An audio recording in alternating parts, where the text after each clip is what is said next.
Tervetuloa Suomen Jousimetsästäjäliiton jousimetsästysammuntanäytökseen osastolle U417.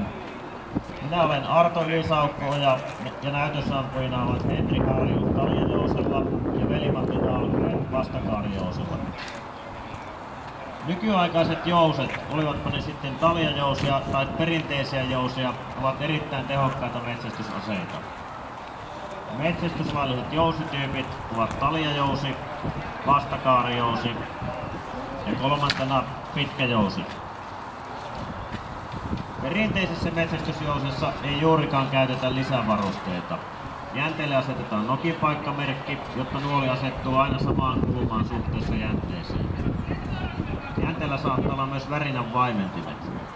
Nuolihyllynä toimii jousen ikkunaleikkaus, joka on pehmustettu esimerkiksi nahkapalalla. Taljajousi puolestaan on yleensä varustettu nokinpaikan ja jänteen värinänvaimentimien lisäksi yksi tai useampi piikkisellä tähtäimellä sekä takatähtäimen virkaa hoitavalla jännetähtäimellä.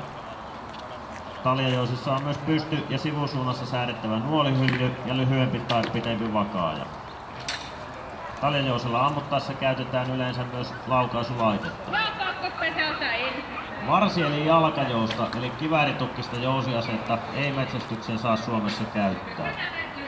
Myös niin sanottuja primitiivijousia voidaan käyttää metsästykseen edellyttäen, että niiden vetojäykkyys on vähintään metsästysasetuksessa vaaditut 180 newtonia eli 40,5 paunaa. Metsästysnuoli saa voimansa ampujan lihaksista. Suurempi tai pienempi määrä lihasvoimaa varastoidaan hetkellisesti jousen kaariin ja vapautetaan jänteen välityksellä nuoleen. Millä perusteella oma metsästysjousi sitten kannattaa valita? Jousi on henkilökohtainen ase. Sen täytyy sopia ampujan fyysisiin mittoihin. On tärkeää selvittää ampujalle sopiva vetojäykkyys ja vetopituus.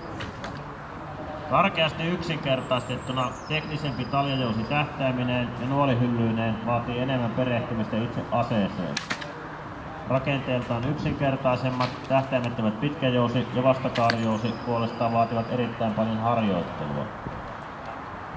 Jousityypin valinta riippuu siis henkilökohtaisista mieltymyksistä, käytettävissä olevasta ajasta, innostuksesta ja taipumuksista. Jonkun juttu saattaa olla ensisijaisesti itse jousiammunta ja jouset, jousikulttuuri ja perinne, kun taas toisen painopiste on enemmän käytännön metsästyksen puolella. Nykyaikainen metsästysnuoli on valmistettu hiilikuidusta tai alumiinista, joskus myös näiden yhdistelmästä. Myös puunuolia käytetään edelleen jonkin verran perinteisten ja primitiivijousten yhteydessä. Metsästysjousi soveltuu hyvin myös majavan metsästykseen. Tällöin nuoli kytketään jouseen siimalla, jotta saalis saadaan myös veteen ammuttaessa hyvin talteen. Henri Harju näyttää majava jousella laukauksen. Tyypillinen metsästysnuoli painaa 25–35 grammaa. Nuolessa on yleensä 3 lentoa vakauttavaa sulkaa, nokki nuolen jänteelle kiinnittämistä varten sekä leikkaava metsästyskärki. Lentoon ammuntanuolessa eli niin sanotussa fluhlunuolessa on isot luonnonsulat, jotka toimivat ilmajarruna. Myös iskeviä kylpäpäisiä kärkiä voidaan käyttää tehokkailla jousilla pienimpien lajien kuten pyynmetsästykseen. Tauluammuntakärkiä ei saa käyttää minkään lajin metsästykseen.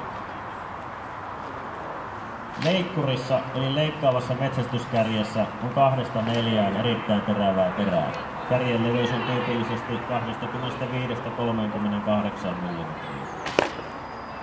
Perinteisellä vastakaari- tai pitkäjousella ammuttuna metsästysnuolen lähtönopeus voi olla noin 55 metriä sekunnissa, taljajousella taas jopa yli 100 metriä sekunnissa.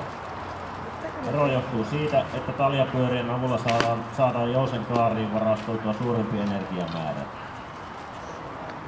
Vaikka nuoli lentää kiväärin luotiin verrattuna todella hitaasti, kykenee se asianmukaisella terävällä metsästyskärjellä varustettuna läpäisemään puhtaasti esimerkiksi valkohäntäpeuran kokoiset tai suuremmatkin riistaelämät. Ja jousella metsästetään karhuja ja hirviäkin. Eikö sen täällä Suomessa, koska meillä suurin laillisesti metsästettävä riistaeläin on metsäkauris. Olennaista jousimetsästyksessä on se, että riistalaukaus ammutaan sopivalta etäisyydeltä. Vaikka hyvä jousiampuja pystyykin hyvissä olosuhteissa ampumaan varsin tarkasti yli 50 metriin, on todellisessa riistatilanteessa varma etäisyys huomattavasti lyhyempi tuulen, ampumakulman, maastonesteiden, jännityksen ja muiden muuttujien puuttuessa asiaan. Tyypillisen ampumaetäisyys riistatilanteessa on noin 20 metriä taljajousella ja hiukan vähemmän vaistojousella. Yleisö voi aivan hyvin siirtyä myös lähemmäksi tuota teräsaitaa tuolla, jos haluaa nähdä paremmin tuonne näytösalueelle. Hyvä jousimetsästäjän merkki ei olekaan se, kuinka kaukaa saaliin pystyy kaatamaan, vaan kuinka läheltä saalista pääsee riistalaukkuun.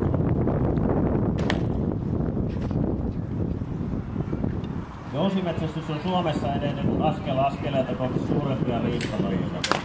Meillä on aina saanut metsästää jousella, mutta vasta vuonna 1993 lisättiin jousimetsästystä sääntelevät määräiset metsästysasetukseen. Edelleen vuonna 2001 laajennettiin jousella metsästettävien lajien listaa majavilla ja metsäkaurilla. Viranomaiset ovat suhtautuneet jousella metsästyksen laajentamiseen myönteisesti. Tällä hetkellä odotamme hirvieläinsäädösten tulevia muutoksia. Todennäköisesti jousella metsästettävien lajien listalle lisätään lähitulevaisuudessa kaikki hirveän pienemmät hirvieläimet.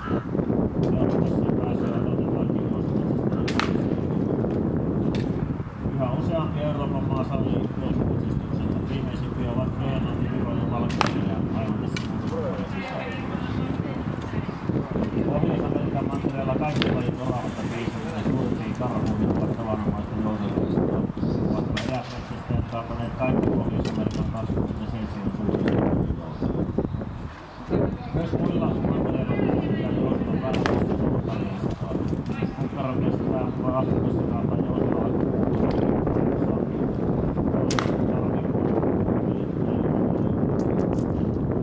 Australia ja Uusi-Seelanti ovat suosittuja jousimetsästyskohteita runsaan riistaeläimistön ja ympärivuotisen kauden vuoksi. Eri peuralajit ovat mitä tyypillisimpiä jousimetsästyskohteita maailmalla. Yhdysvalloissa ammutaan jousilla vuosittain noin 1 miljoona valkoista kukkaa. Suomen jousimetsästäjän liitto tarjoaa jäsenille muun muassa jousimetsästysmahdollisuuksia, järjestää kursseja, koulutusta ja kilpailuta sekä julkaisee 4 kertaa vuodessa ilmestyvän Jäkkärä-lehden. Lisätietoja saatte tästä viereisestä Suomen jousimetsästäjäliiton messuteltasta sekä myös internetistä osoitteesta www.jousimetsästys.fi. Nyt messujen ajan meillä on myös jäsenkampanja, niin liiton jäseniksi pääsee ilman liittymismaksua. Suomen jousimetsästäjäliitto kiittää vaatesponsoria Valkoisen maahantuojaa CRI Oy:tä ja toivottaa messuille tervetulleeksi tutustumaan liiton ja sen toimintaan. Jousimetsästäjäliiton osalta. Kiitokset yleisölle mielenkiintoista.